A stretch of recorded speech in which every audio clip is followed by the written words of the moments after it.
বিক্ষুব্ধ হৃদয়ে আজকে আমরা আপনাদের সামনে হাজির হয়েছি।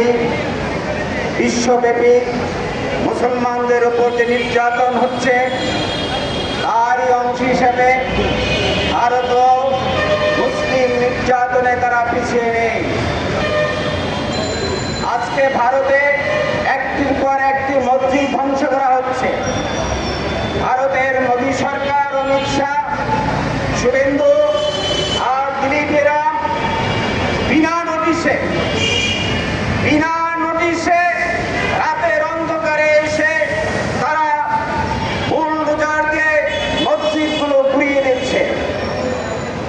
অথচ ভারত একটা ধর্মনিরপেক্ষ দেশ, সকল ধর্মের সেখানে স্বাধীনতা থাকার কথা, কিন্তু মোদী সরকার সেখান থেকে মুসলিমদেরকে উচ্ছেদ করার, মুসলিম শূন্য করার ষড়যন্ত্র নীল নকশা প্রণয়ন করেছে। আপনারা জানেন এই ভারত এটা মুসলমানদের ভারত, এটা হিন্দুদের ভারত নয়। মুসলমানরা 1000 বছর ভারতে রাজত্ব করে ভারতকে তৈরি করেছে, ভারতকে গঠন করেছে।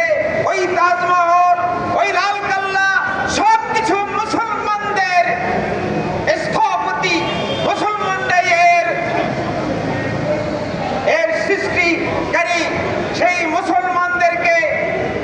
মুসলমানদের কারণেই আজকে হিন্দুরা ভারতে নির্ভয় জীবন যাপন করছে। 1000 বছরে হিন্দুদের উপর কোনো অত্যাচার হয়নি, হিন্দুদের ধর্মীয় স্বাধীনতায় কোনো হস্তক্ষেপ করা হয়নি, হিন্দুদেরকে ভারতের বিভিন্ন গুরুত্বপূর্ণ পদে অধিষ্ঠিত করা হয়েছে। আপনারা জানেন এদেশে ছিল মান সিংহ, সে ছিল আকবরের একজন প্রধান সেনাপতি। এরকম অমুসলিমদেরকেও সেখানে ভারতে শাসন ক্ষমতা অধিষ্ঠিত করা হয়েছিল মুসলমানদের উদারতার কারণে। মুসলমানরা বিশ্বাস করে যে মুসলমানরা ইসলাম সর্ব সাম্প্রদায়িক ধর্ম, ইসলামের অধীনে সকল ধর্ম নিশ্চিত জীবন যাপন করতে পারে, তাদের ধর্মীয় অনুশাসন পরিপালন করতে পারবে।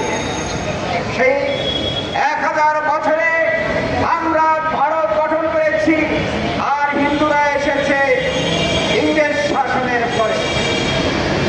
এসেই তারা ভারতে প্রতি বছর এমন বছর যায়নি যেদিন মুসলমানদেরকে হত্যার যজ্ঞ পরিচালনা করা হয়নি। প্রতি বছরেই সেখানে ভারতে রায়ট লেগে আছে। কিন্তু মুসলিম শাসনামলে একদিনের জন্য ভারতের কোনো রায়ট হয়নি, অমুসলিমদের উপর নির্যাতন হয়নি। সেই ভারত